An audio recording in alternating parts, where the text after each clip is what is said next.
Hey, do you want to have the greenest yard through winter? I might just have the solution for you. Holy moly, moly, moly.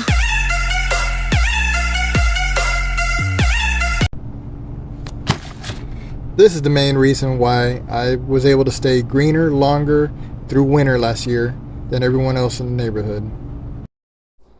Now, I will say, before we do anything, I would definitely recommend doing a soil test on your lawn to see where you're deficient at or you have excess of. And I did a video on like the cheapest soil test kit that I could find. It was based out of Lowe's and it was $3.79. If you look here on the analysis, you'll see that nitrogen is 6%. Nitrogen is very important because now as our days are going to get shorter, we're going to need as much sunlight and photosynthesis to happen.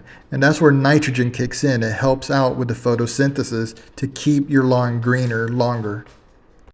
And coming in next at 18% is phosphate, which is phosphorus. There are some people that are against it and prefer having zero phosphorus, but in this case I want to have it because I do need it and it will promote the healthy roots in my lawn. And of course, last but not least, 3% humic acid. The humic acid is going to allow the roots to absorb more nutrients and everything that is being applied to expedite it and to keep everything healthy.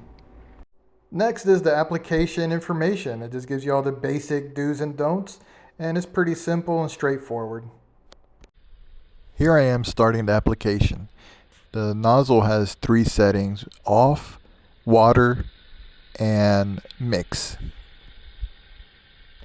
You want to be applying it at a medium walking pace, just going back and forth and making sure everything gets covered pretty well. In my case, another reason I like it is because I can use it in my garden as well.